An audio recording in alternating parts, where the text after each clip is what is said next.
Bluff City Media presents the Two Buck Sports Show with your hosts, Rusty Buckets and Uncle Buck. Now, let's get to the show.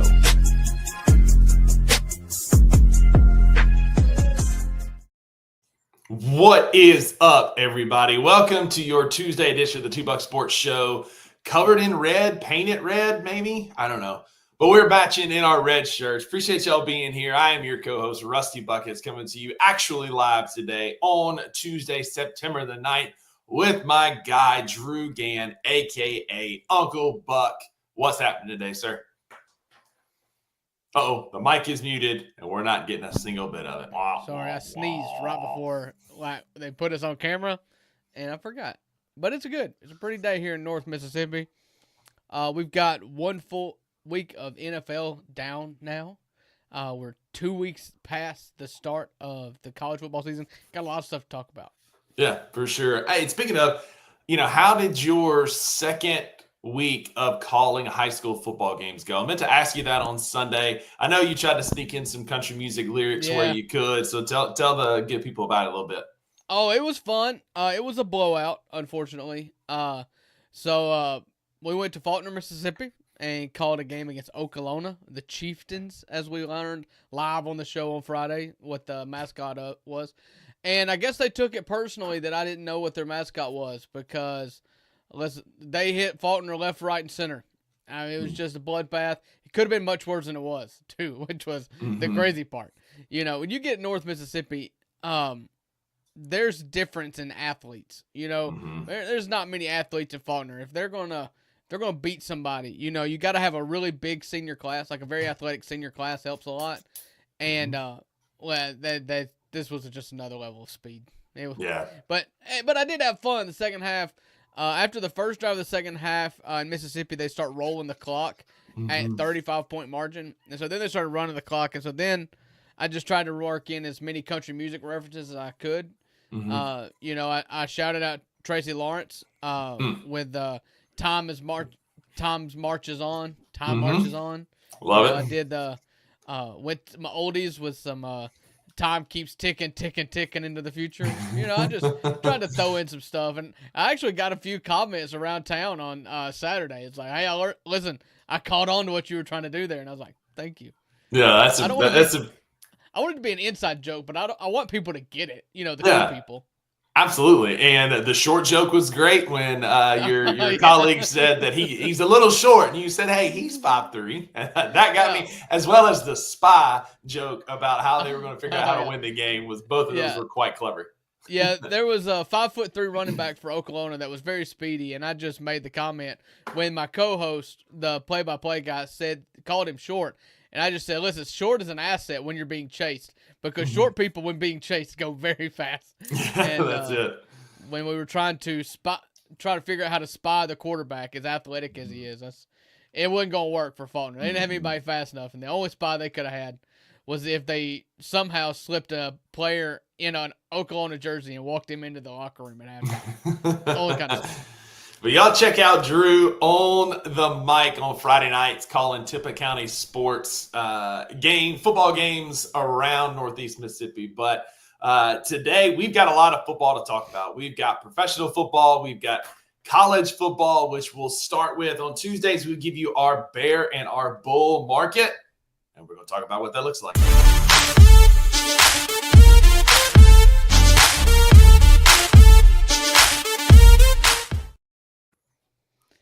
That's right. It's our Tuesday segment of the show.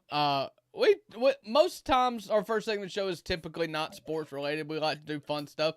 But on Tuesdays, we're still trying to figure out what fun we can do. We're used to Monday, Wednesday, Friday. We've got those pegged, okay?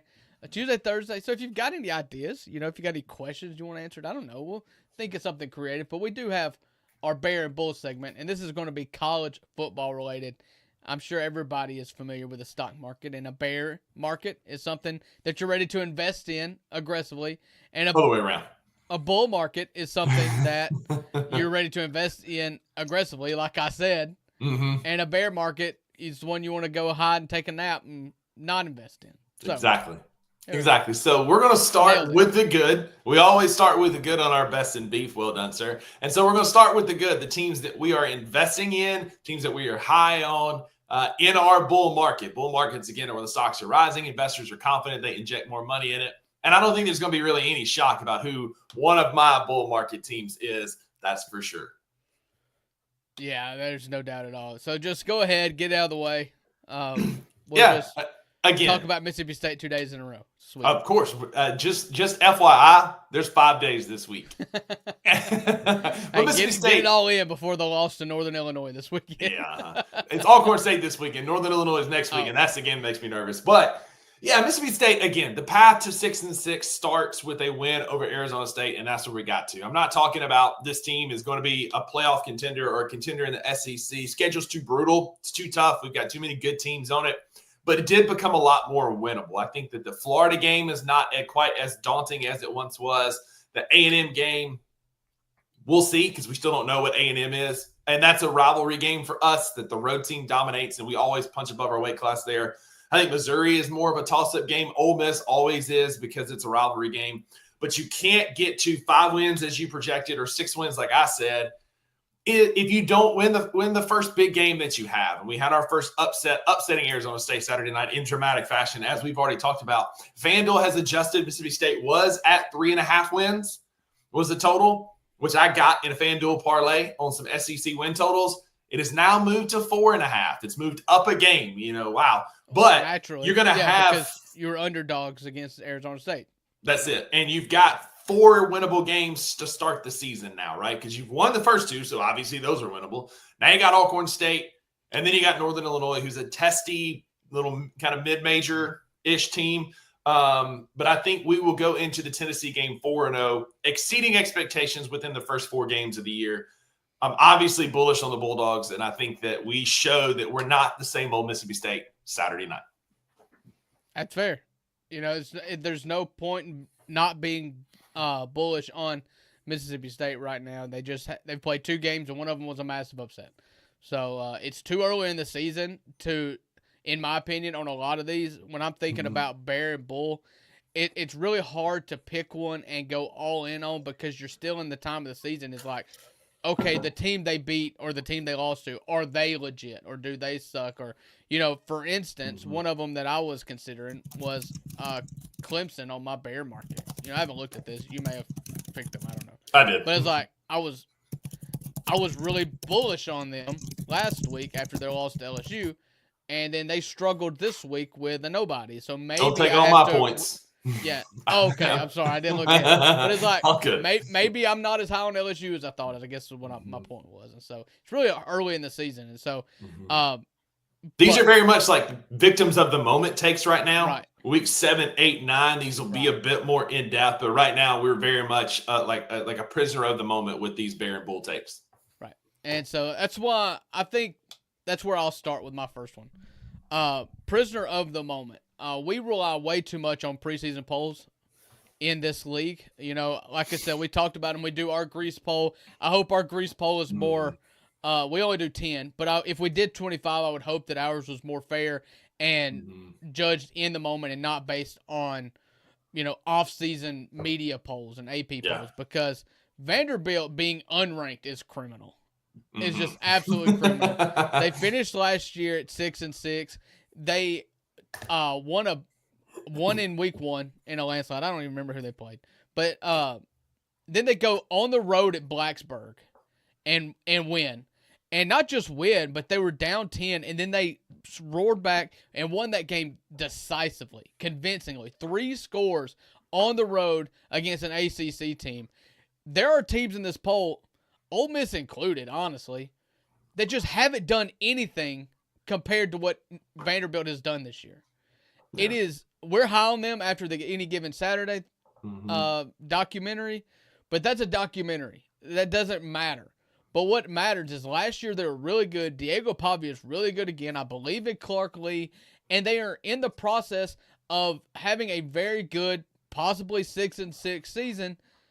But that's not even. I don't even care about where they're going to end up. 2 weeks into the season, they have a better resume than some of the 25 teams that are in the top 25 according to the AP. Agreed. So their first game was a 45-3 trouncing of Charleston Southern, like you should. Okay. Then it's a hostile road environment in Blacksburg, regardless of how good Virginia Tech is. That's a rowdy place to go play. But like you said, you carry some of that momentum from last year. Diego Pavia had 275 yards passing in that first game, so he's not a slouch under center. Again, massive win over Virginia Tech last week. And can they continue that momentum coming up? I believe it's this weekend. Conference play opens for them, if I'm not mistaken. South Carolina on the road. It's South Carolina in Columbia. And so you want to talk about an opportunity to make a statement. I'm bullish on South Carolina, pretty high on them this year. But if you can go into Columbia, Williams-Brice is 645. It's going to be loud. It's going to be hostile. That's an aggressive, fun stadium. I've been there for 2 night games. It's fun to watch football there. You can go into Columbia and upset South Carolina. And Vanderbilt is we're talking top 20, with a win over the 11th seeded Gamecocks. That's a signature win early in the season. I think that's a good point to make, and a good reference point to make my point. So Virginia Tech is a common opponent for both South Carolina and Vanderbilt. Yep. Vanderbilt beat Virginia Tech handedly in Blacksburg. South Carolina struggled with them in a half at a quote-unquote neutral site game, which was like an hour and a half down the road in Atlanta. Yeah. So, I mean, exactly. We have a common opponent here. We have a common opponent. And I know that game's being played on the road. South Carolina has Lenore Sellers. But you've got to look at what has actually been happening. We go way too long into the season banking on where we preseason ranked these teams. Yep. Agreed 100%. And the Diego Pavia, Eli Stowers connection, that tight end that's been with him for 5 years now. Right. Is slept on as the SEC connection. So it'll be fun to watch that game this weekend. For me, the other team I'm bullish on, I am high on Illinois. They went to Duke in a classic kind of trap game. Duke, as you said, I picked the Fighting Illini to win that game. Duke had the most expensive and one of the most sought after quarterbacks in the transfer portal.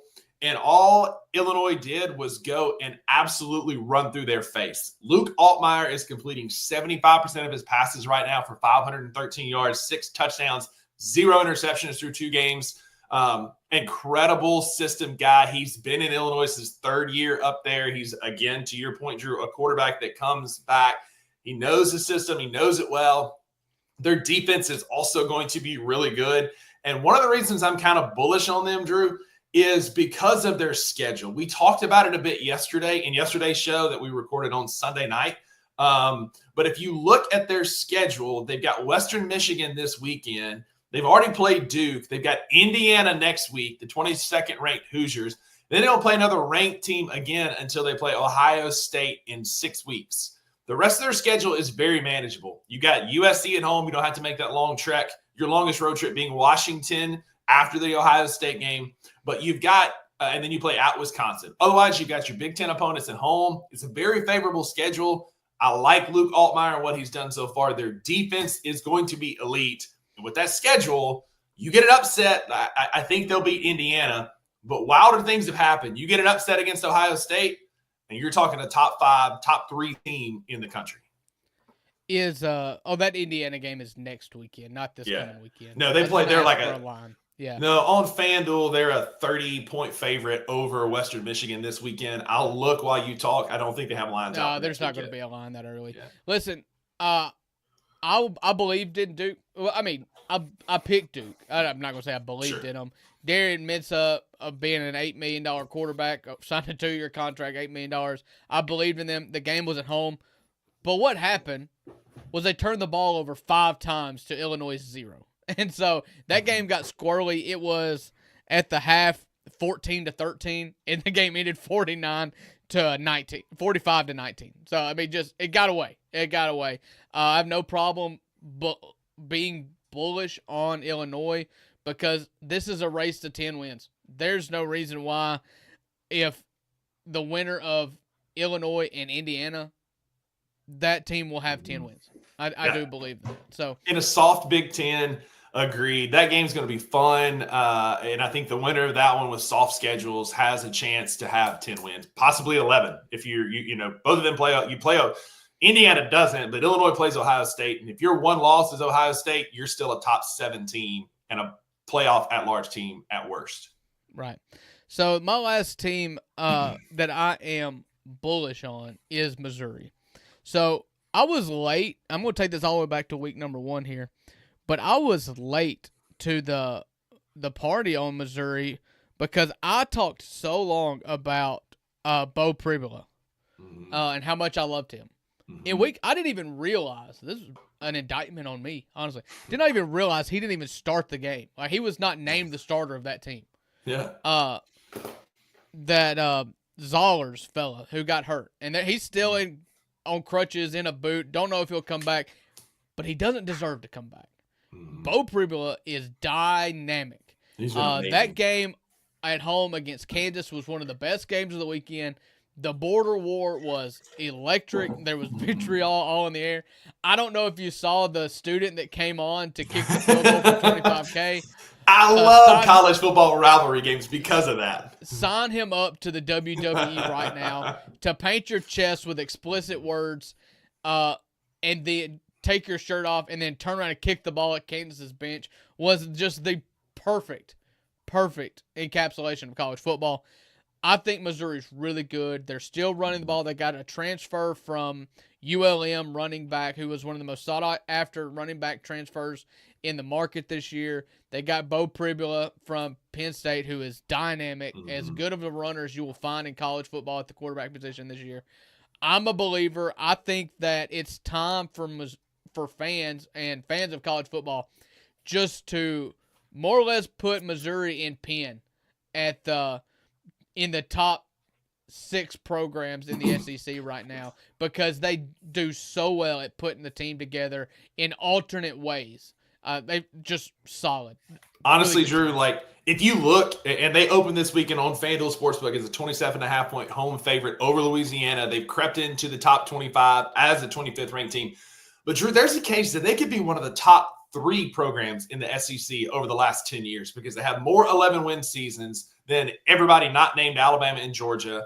They have built a perennial powerhouse. They've been to more SEC championship games in their short time than Ole Miss, Mississippi State, a lot, Kentucky, all these schools, South Carolina that have been there forever. And they just find ways, like every year, it feels like you look up at the end of the year and you're like, dang, Missouri has 9 wins. And they're just always sneaky good. And when I say top 3, yes, I'm not talking about a national title contender, but teams that are finding success at building long-standing, successful, winning programs in the SEC. Eli Drinkwitz in that program has done an awesome job at getting to a tier that other teams, including the ones we root for, have struggled to get to in a longer period. Hats off to Missouri and what they've built. Well, I mean, I think it's really fair to look at Ole Miss and Missouri, and you can compare them very easily. Both coaches came in the same offseason. Lane came in, and Eli Drinkwitz came in at the same offseason in 2019. You know, their first year was the weird COVID year where they only played an SEC schedule. Right. And I feel like Ole Miss and Missouri are linked in way more ways than that. Both of them have finished with 11 wins last year. Both of them had 10 wins the year before. They've been really good, and they've also figured out a way to put together a team without having a ton of success in the high school ranks.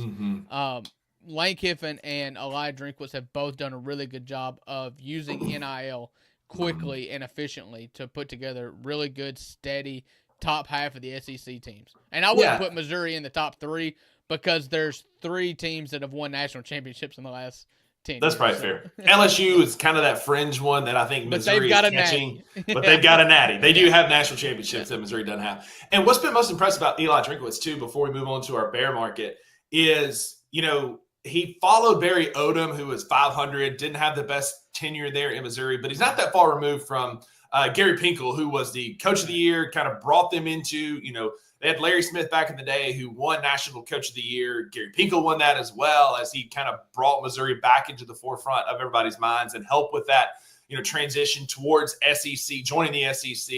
And Eli Drinkwitz has just picked up that banner and carried it well and continues to do so. Has a real chance this weekend to beat Louisiana before conference play comes up on them. Again, a schedule that's not that daunting for the Tigers either. That's a good pick for your bull market team. I mean, their non-conference Power 5 game, they've already got a win in it with Kansas. And so their other non-conference games are ULL, UMass, and ULL, UMass, and Central Arkansas that they've already won. So it's an SEC schedule the rest of the way, and they've got Alabama at home. They go to Auburn. They've got A&M at home, Mississippi State at home. They go to Norman and to Fayetteville. So it's not a bad schedule at all. It's not at all. So be watching for Missouri. But what comes up must go down. We've had a good market so far. Now we're talking about the teams on the decline in the bear market. I'll start. It's low-hanging fruit, but Florida, man, like what a disastrous start. You struggle in week one. DJ Lagway had a 39.2 QBR, did not throw the ball well in their home opener, only to go out last week and get embarrassed by an in-state rival, South Florida, who is a good football team. They're going to be, again, I'm speaking this into existence just because I want it here and I want to go to it. But there's a chance that they could face Memphis and both teams be undefeated. Sorry, Jared. And get College Game Day on Beale Street again, which was just an amazing, amazing time in 2018. But Florida has looked so bad in their two games. They just inept on offense. Billy Napier can't seem to put together winning football. Can't seem to quite figure out what to do and how to piece together anything resembling a pulse. And what used to be one of the most intimidating environments in all of college football, being the Swamp for that short period under Urban Meyer, doesn't really matter anymore. When you let South Florida come to your house and push you around and beat you, no offense to the Bulls, but they shouldn't be on the same par as the SEC Florida Gators. It only gets worse this weekend when they travel to Baton Rouge and play at number 3 LSU at 6:30 on ABC. That's going to be an absolute bloodbath because you talk about programs that are heading in opposite directions. LSU is just building on success. They got their first opening weekend win under Brian Kelly over Clemson, who I'm going to talk about here in a minute. Followed up with a good win last week. Now they get a chance to embarrass Florida on national television. Florida is a program in disarray. I would put money on Billy Napier being the first college football coach fired this year, and I don't really think it's that close. Yeah, so I would just pump the brakes just a touch on Florida. Listen, I'm not saying he shouldn't be fired because Florida fans and boosters think Florida should be Georgia. I think that's delusional, but that's what they think. It's another comparison that's fair to make with their sister school from the old West, Auburn. They're if you bought them for what you think they are and sold them for what they think they are, you'd make a lot of money, Yeah. But Billy Napier always loses 2 games early, and we always talk about this. But last year, he went on a run, winning ended up winning 8 games, upset Ole Miss at home late in the season. They hit stride at the right time. So I would hesitate to go that far with it. I don't know. Why don't you tell us about Clemson real quick? All right, yeah. So Clemson is a team that kind of embarrassed me, really, because I picked them to be a really good team at the start of the season and a team that was going to make some noise, not only in the ACC, but on a national scale as well, where we had, an opportunity to, they had an opportunity to, step up and be an elite contender for a national championship early. They had a very favorable schedule after the LSU game. And all they did was go out and lay a dud against LSU. Cade Klubnik did not look like the guy that we thought he was going to be. He struggled against a good LSU defense that finally found their footing and has stepped up. But then Troy happened last week. And I said even after the LSU game that I still think that Clemson was going to be one of the final 2 teams playing in college football this year in January. And I'm reeling that way back. Dabo and the Clemson Tigers have not looked good in their 2 games. They struggled with a Troy team this past weekend at home, barely eking out a win. And if you're supposed to be the team in the ACC, that's not going to bode well. Troy is a very feisty team. They're a group of 5 team that always plays tough, hard-nosed football. But it's going to be tough for the voters and the college football playoff committee to get past struggling with Troy, especially when they get upset by Georgia Tech this weekend. You heard it here first. I called it at the beginning of the season when Drew and I were talking about teams that we were a little bit more bullish on to start the year, teams that we thought could sneak into the top 25. Drew picked Missouri as a team that was going to be outside of the top 25 and finish in the top 10 with that potential. My team was Georgia Tech, and I said that it starts with Georgia Tech upsetting Clemson. That happens this weekend. Kickoff is – my schedule just changed. to the Big Ten. So the ACC, the kickoff is at 11 a.m. Clemson is at Atlanta, Bobby Dodd Stadium in Atlanta, Georgia, facing the Ramblin' Wreck from Georgia Tech. And Clemson is in a prime position to be upset here. Haynes King is an upset king. He plays really well in late games. His legs can carry Georgia Tech to a lot of victories and can get them over the hump in big games. They always upset people early. I remind you that they went to Dublin last year and beat the brakes off of Florida State to win that game. This is a chance for Georgia Tech to make a splash on a national scene against a Clemson team that stock is falling, in my opinion. I've been less than impressed with Clemson, who was supposed to have one of the best front seven in all of college football. Their offensive line was supposed to be elite. Neither of those things have happened. They have very much fallen by the wayside, and Clemson has not been the team that we thought. So for me, Florida and Clemson are both teams that you should be selling in a bear market. But before we get to Drew's picks, Drew had a phone call come up. We're going to take a quick commercial break. I do want to talk to you about Ounce of Hope. OunceofHope.com, code Bluff City gets you 15% off your first order. Go get you some of the seltzers. They've got great natural flavors, the High Lime, the Peach Buzz, the Cherry Jane, the Berry High, great flavors. They taste great, and they're a great hangover-free alternative to alcohol and things that'll leave you on a bind the next morning. Also, check out their Mushroom Vitality gummies. I was drinking way too much coffee and way too much caffeine, and the Mushroom Vitality gummies have replaced my afternoon coffee as a great pick-me-up to get me through the rest of the day, keep me focused when I'm out cold calling on doctors, setting up meetings, and out in the community. Check out Ounce of Hope, code Bluff City today for 15% off your first order. On the other side, more football.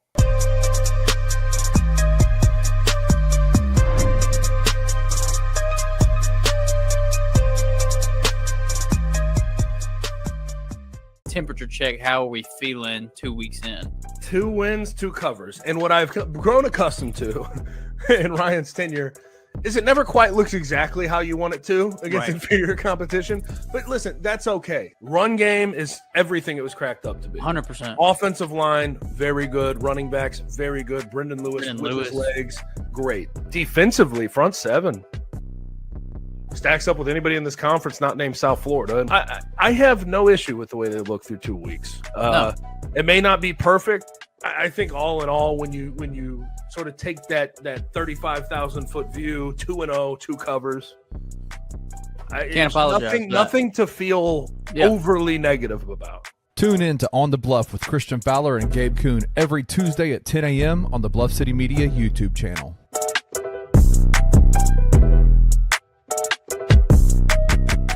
We broke up a championship team, like a championship level team. Wow. There were a lot of spoon-fed narratives that were coming from the Grizzlies organization at the time to the media members of Memphis and ultimately to the city of Memphis, where we was getting spoon-fed a bunch of hypnosis. In hindsight, that Rudy Gay trade was silly as hell, bro. We should not have traded that dude, bro. Yeah, you made it to the conference finals. Your team was good enough defensively and had, injuries happen to get you to the conference finals. You flat out didn't have enough points to beat those type of teams, bro. And Rudy Gay was a 20-point per game scorer. Let me ask you this. Do you think that the way the Rudy Gay situation played out is dictating to you a little bit about how, the way we respond to Gigi Jackson right now? Yeah, we want Gigi to be good. We want Jalen Wells to be good. We want Cedric Coward to be good. It's all because of Rudy, man. We've been subconsciously chasing Rudy Gay, bro, for 10 years. You know what I mean? For real. Tune in to the Anthony Sain Show Mondays through Fridays at 1 p.m. live on the Bluff City Media YouTube channel.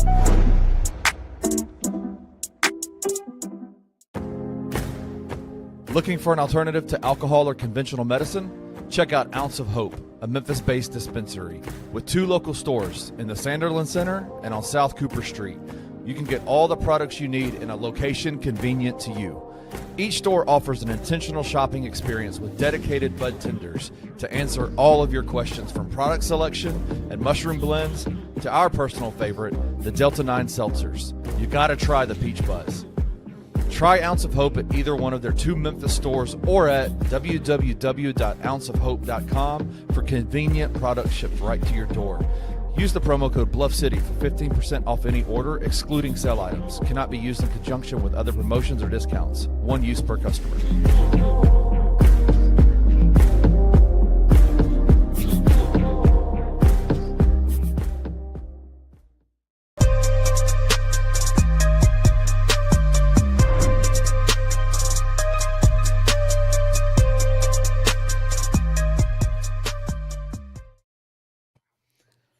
Welcome back to the Two Bucks Sports Show. Listen, until you guys start paying the bills, I got a day job. And so appreciate Rusty holding it down there for a brief second while I had to take a call. So, hey, real quick, before we dive into your bear market, I do want to address Jared's point here. I saw a tweet during the break of Haley Sawyer. She is a AP poll voter. Have you seen this controversy? No. She covers USC for SoCal News Group, and she teaches on campus. So she has an AP vote. And when Florida got upset by South Florida, the vast majority of sane AP voters dropped Florida a significant amount in the AP poll. She moved them up 2 spots after losing to South Florida. And when asked about it in an interview, her response was, I don't really want to go too much into my process or logic. It's just really fun. It doesn't probably matter in the end. I'm having fun. I agree. If that's how we're going to vote on the AP poll, we may need to pump the brakes a little bit about how early we release it. I don't want to stereotype here. Don't. But she sounds like the kind of woman who ranks her teams based on uniform colors. Okay? Yeah.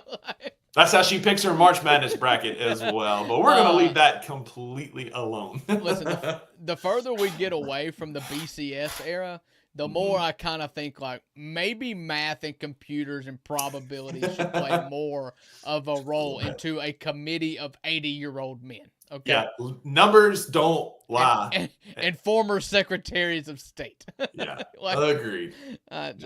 Mascot voter is the new term. That's a mascot voter. Shout out Jared. All right, my bull market. This is really simple. I'll go quick. I watched Kentucky play. I watched a full game, and the reason why they're on here is because I will not make an effort to watch them play again the rest of the season. That team is a lesser version of last year's team. Yes, Ole Miss struggled. Mark Stoops is an incredible coach. He gets every single ounce of lemonade out of those lemons they have up in Lexington, Kentucky. Like, the quarterback was awful. How in the world Zach Calzada is still playing football at the SEC level is beyond me. He's trash. They have 2 really good running backs, but they're the good running backs because they are gritty and hard-nosed and run you over, but that doesn't necessarily mean that they're going to have a long NFL career. You know, they've got a blueprint. It's just a weaker version of last year's team, and last year's team went 1-7 in the SEC, and unfortunately the one win was against Ole Miss. It wasn't this year, though. Yeah. And Mark Stoops is making a ton of money, too. A ton of money. The best thing Kentucky could have done, because they're kicking themselves now. But when Texas A&M came calling for Mark Stoops, you probably should have just not met the Texas A&M money on that one. So Mark Stoops might be the other candidate for first coach fired in the NCAA. The only reason he wouldn't be is because of his buyout. I think they'll hang on to him because of that. Because they're not a high enough priority on the list of cares by the Kentucky administration, and he's been there for 13 years. I don't know. At some point they're going to make a change, and it could be this year because their schedule doesn't get any easier. They play Eastern Michigan, then at South Carolina, at Georgia, Texas, Tennessee, Auburn, Florida before they play Tennessee I Tech. get all that. I don't know that they're going to win another SEC game this year. But I'm not going to bet on him to be the first coach fired because I don't think they will. I think they will give him the courtesy of getting through the season. That's my only thing. So maybe. Listen, speaking of coaches that have been at their universities for a long time and it going very poorly right now. Yikes. I don't know what's going on in Stillwater, Oklahoma. You know, T. Boone Pickens used to ensure that they had plenty of funds to pay their coaches, their coaching staff, and put a good team on the field every single year. T. Boone Pickens, if you're not familiar with T. Boone Pickens, he's basically Oklahoma State Jerry Jones. Big oil money. He was about 95 years old. They play in T. Boone Pickens Stadium. Just an uber rich guy that just sent a lot of money to Oklahoma State. He died a few years back. And this Oklahoma State team is just completely and totally unrecognizable. Last year, they started off the season 3-0, only to finish the season 3-9 with a 54-0 loss to end the season to Colorado. And then this year they have a not impressive win against UT Martin. Yeah. And then it's not a conference game, but it is a Power 5 game against against Oregon, who is a powerhouse, a game that you think you should get up for. They got beat 69-3. 69-3. Oregon hit the over-under on FanDuel by themselves before halftime. That is a bigger margin of victory, or as big of a margin of victory as Ohio State had against Grambling. Yeah. Alabama Like, against UL Monroe. Like, it's Oklahoma State is not a directional school, but this is disgusting.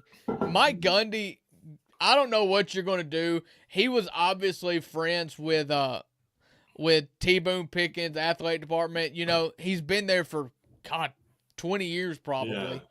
But it's just because you're friends and because you have that long-standing relationship, you make it through a lot of stuff. Getting beat like that is just awful. Like, you don't you do see that SEC games that sometimes that are 45-14 or stuff like that. 69-3 is disgusting. As a Power 5 football team, or Power 4, I guess now, you have no business giving up 69 points and only mustering 3 in that game. That is an embarrassment to the entire program that is Oklahoma State. Right now on FanDuel, their over-under is set at 4.5 wins. I think I'm hammering the under at -118 on Oklahoma State in what has been an ugly, ugly start to the season for Mike Gundy.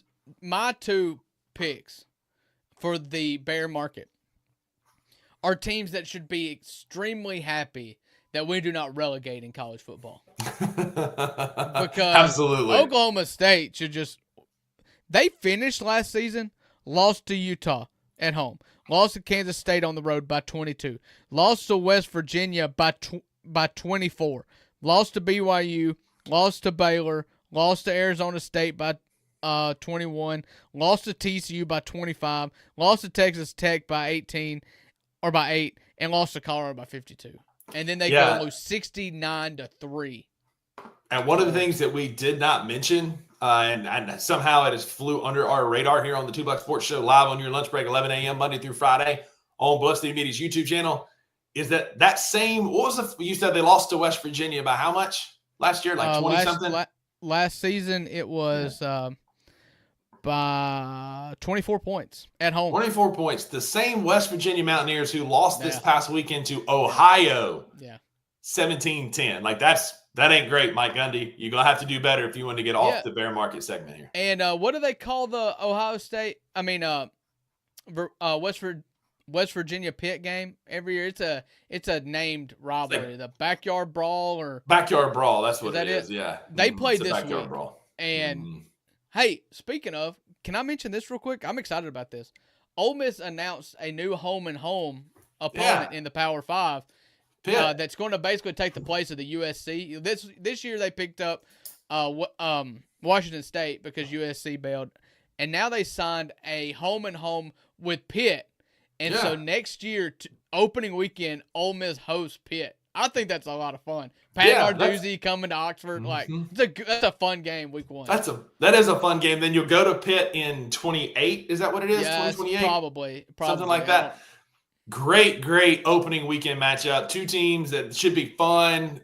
It'll be a great like uniform matchup. Like it'll be clean. Like that'll be they wear fun. The old school. You know, the Dan Marino. You know, the yellow and blue instead of the gold. I'm partial to the Larry Fitzgerald gold and navy, but anyway, regardless, it'll be good. Real quick, if Mike Gundy is fired, what do you think his next job is? Barstool. I was going to say media. I was going to say Fox News. Barstool. He's going to run for Senate like Tommy Tuberville or something. Could you imagine a show with him and John Gruden on Barstool? That'd be unbearable. And I like John Gruden. I would not pay or spend time or money to watch Mike Gundy talk about anything. No, but he'll have something with that mullet and his history. I'm a man, I'm 40. He will be in some kind of sports content creation. And he likes role. to take his shirt off Like, I feel like I don't know that I've known a better Barstool employee not named Brandon Walker than Mike Gundy. But we do have more football to talk about. The NFL is back with a vengeance, baby. We had week 1 this past weekend, Drew, and we were wanting to come and talk about NFL preview, what the season is going to look like, talking about some of our hot takeaways from week 1. Drew, I guess we'll kind of start there. You know, it was a weird first weekend. There were some upsets. There were some teams that didn't score super well. Like if you had told me that the Colts would be one of the and the Pittsburgh Steelers were going to be 2 of the highest scoring teams in the NFL, I'd have told you that you dreamed week 1 and didn't actually watch it. No surprise that Baltimore and Buffalo played, but you know, shout out to Scoregami. There's some controversy around Scoregami. Have you seen that on Twitter? So Scoregami is an account that posts all the NFL scores. For those of you who don't know, very unique scores. If it's called a Scoregami, if it's like never been seen before, right? And we had one.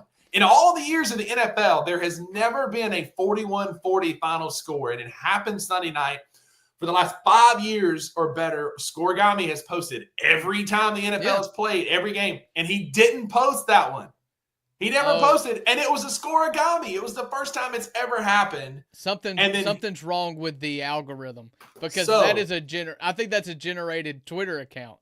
So what it is, and again, not trying to say anything, but there are people who, like Scoregami, they said there was an internet outage on the border of India and Pakistan. I think it was India and somebody, like over the weekend. I don't think those are anywhere. As soon as I said that, I'm like, that doesn't sound quite. It's India and somebody.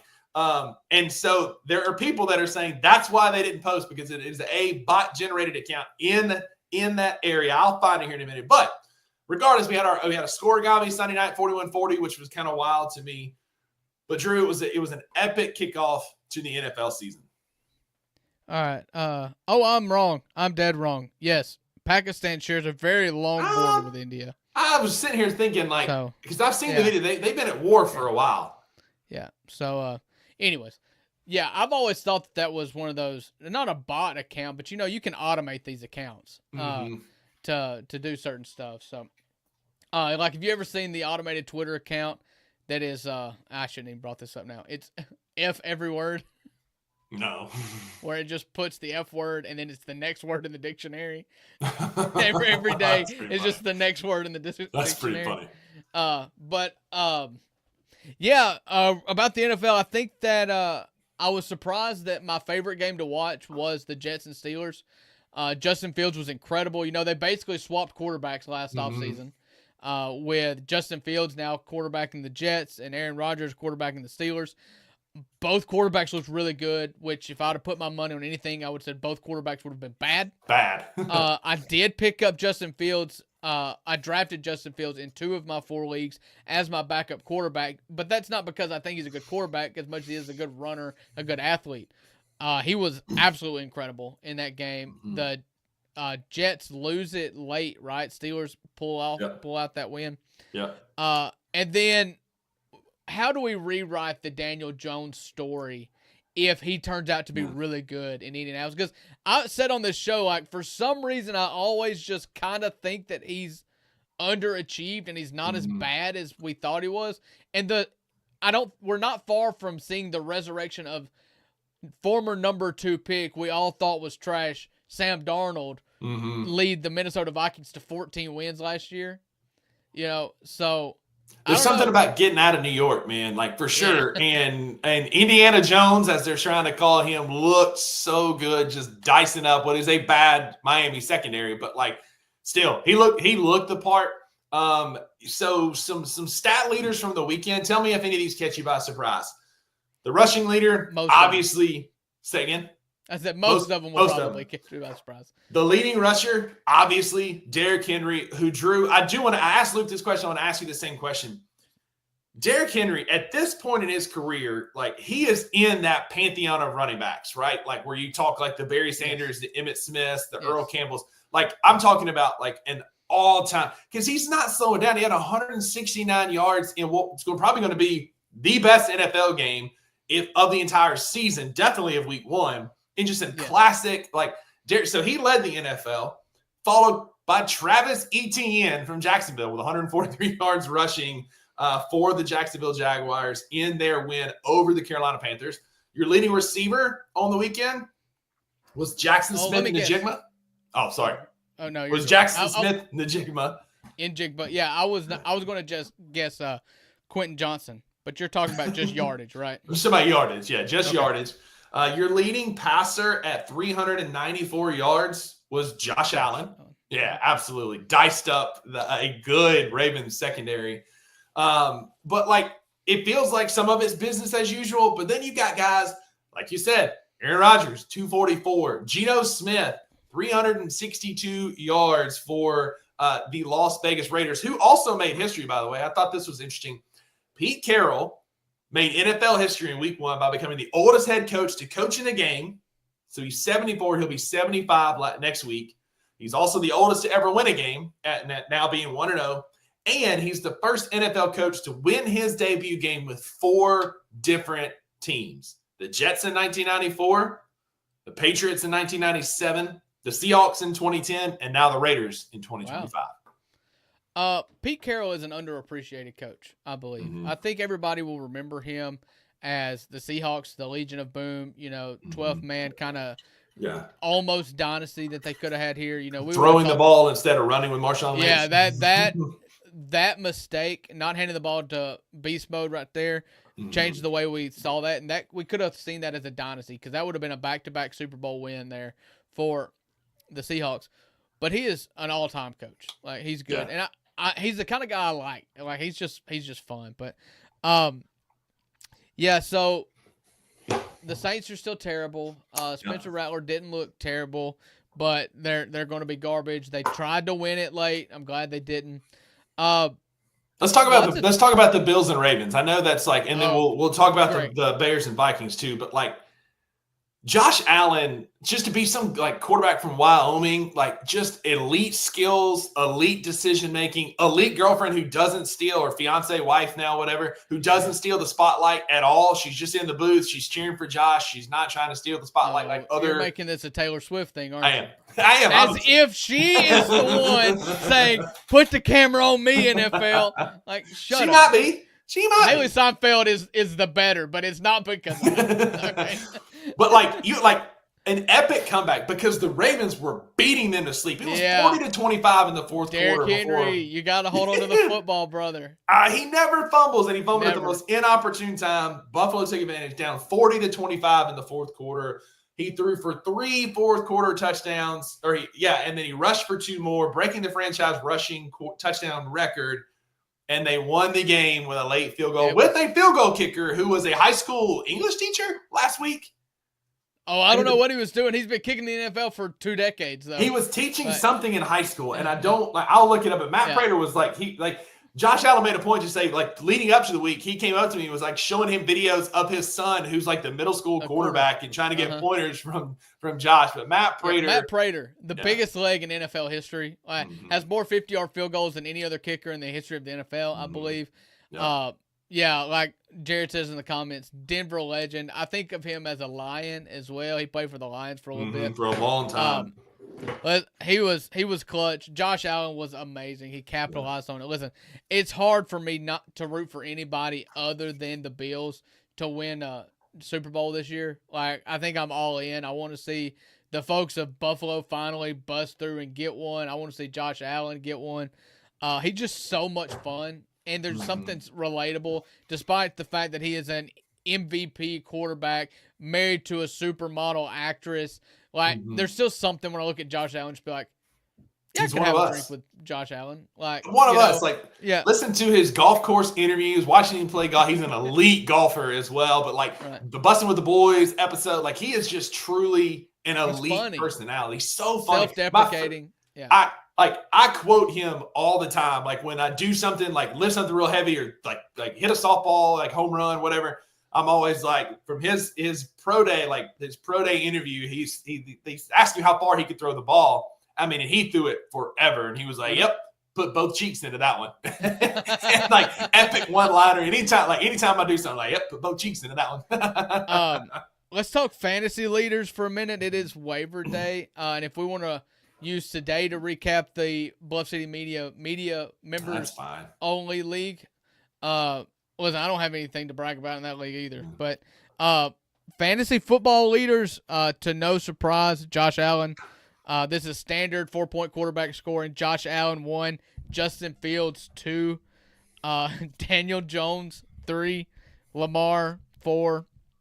Running backs, obviously, Derrick Henry and Bijan Robinson had a nice 50-yard touchdown on the first drive of the game. Speaking of, Michael Penix had an incredible debut for Atlanta. Hey, He looked laugh good. at me for drafting Kyle Pitts one more time. He had 8 targets, and he caught 7 of them. He's going to be amazing, finally. Penix is going to be the real deal, though, I think. Yeah, so after Bijan Robinson's McCaffrey, James Cook, and Javonte Williams, receiver. All right, don't look at anything. Tell me who the top scoring receiver is, fantasy-wise. I bet you can't name. I'll give. You just start naming them, and I guarantee you won't even get any of the top 5. It wasn't Smith and Najigba. Nope. Najigba. Was it? Oh, it was the Ohio State rookie for the Buccaneers. Was he one of them? He's number 3, Emeka Ibuka. Zay Flowers, shout out Jared, carried me in 2 leagues. The only reason I know that is because I have him in 2 leagues, and he had 29 27 points in full PPR scoring. Yeah. Yep. And then Garrett Wilson. Garrett Wilson is number 7. I also know that because he was on my bench. I benched him because I think keep Justin going. Fields would do well. Give me a couple more off the top of your head, and I'll give you the rest. Wide receivers, good week 1. Another one in that Sunday night football game that we were just talking about. Keon Coleman, because I think he had a couple Coleman's touchdowns, number right? 2. Yep. Mm-hmm. He had a couple touchdowns. And then the YouTube game on Friday night. I brought his name up a minute ago. Quentin Johnston. Johnston with a 24.9 fantasy points. Number 5 was Puka Nakua, the Debo, Garrett Wilson, Michael Penix Jr., Hollywood Brown.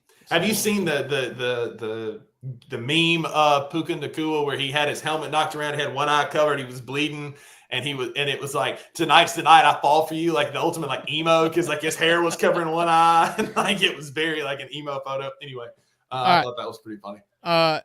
Get tight end. If you get this, I'll give you $100. Dalton Kincaid? Wrong. He was 4th. Number 1, what's his first name? Oh, Jawan Johnson. Oh, just like everybody thought. Yeah. Just like everybody thought. Just like everybody thought. Brock Bowers 2, Tyler Warren 3, Kincaid 4, Laporta 5. The top 4 are separated by 0.8 points. The fact that I got Dalton Kincaid, you got to give me some like partial credit. Tyler Warren, I picked him up in 2 leagues and wanted him in all 4, but like he's going to be awesome. Again, especially with the quarterback figuring out a new system, they love tight ends. So I have a dreadful story. In my church league, I took the Baltimore Ravens defense in the draft. I was just thinking overall defensive season. I should have, and I normally do, look at your first week's matchup. I didn't, but it got to the point to where I was like, I'm not going to drop them. I'll just suffer through this Buffalo game.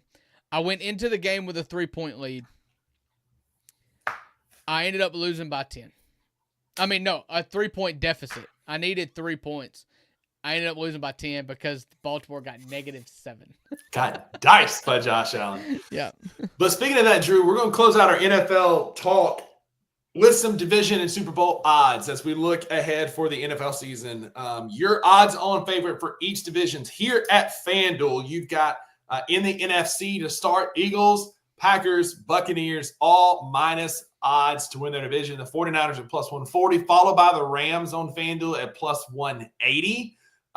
Any surprises there in the NFC, Drew, or do you have a take on one of these teams maybe not winning their division? The first one I was looking for was the Packers. They should be minus a lot more than what they are. -120 is an insult. The gap is significant. They're -120, and the Vikings are now second at +290. Yeah, but what I'm saying is like the Packers should be at least minus 160 with the Eagles. Like after watching that Monday Night Football game last night with the Bears and the Vikings, I don't really believe in either of them. And the Packers, who we thought would be their biggest competition in the Lions, they just beat them like a drum. I'm not panicking yet, but I'm highly invested in lots of Lions. And we talked about the possibility that them being a creation of their coordinators. Aaron Glenn had an amazing first game for the Jets. Even though they lost, they looked really good. The Bears head coach, now Ben Johnson, left Detroit. He was an amazing offensive coordinator, and Detroit was in shambles that game. Truly. Now, I think Green Bay, with the addition of Micah Parsons, is a legit title contender for the NFC. Yeah. But about the odds there, seems about right. Is anybody favored in the AFC? Like, there's not a real favor. They're plus odds for the Texans. Yeah, I mean, in the AFC South, no. AFC The South, Chiefs. I meant. Yeah, the Chiefs are plus 170, and they are closer than I think I've ever seen a line for that. They're plus 170, and let's Denver. see. Or LA. Okay. It's the Chargers. Yeah. Plus 175 for the Chiefs, plus 190 for the Chargers. It just must have just moved. Plus 250 for the Broncos, plus 850 for the Raiders. So that's the Chargers hardest division in football. It's going to be. Yeah, the Chargers are right on their heels for sure. You talk about odds to win the conference. The Eagles are plus 360 to win the NFC. The second place team is now the Green Bay Packers at plus 410. So right on the heels of the Eagles here. Minus 500 for the Bills is wild, but they are in the worst division in football. Everybody else looked putrid except for the Jets. The Jets played pretty well in their opener against the Steelers. They're not on the level yet. No, because they're still plus 2,200 to win the division. The Dolphins plus 13. The Patriots plus 850 after getting embarrassed by the Raiders. The Ravens are minus 135, followed by the Bengals at plus 220 to win the division, which kind of makes sense. Yeah, I would buy that as well. I think that the Bengals are really dangerous, but I'm not putting them on the same equals to Baltimore yet. These are your for the Packer there, not Packers. Typo there by me making this morning. But these are your updated Super Bowl odds as of this morning. Todd Packer. Thank you very much. Todd Packer is plus 850 to make it to the Super Bowl.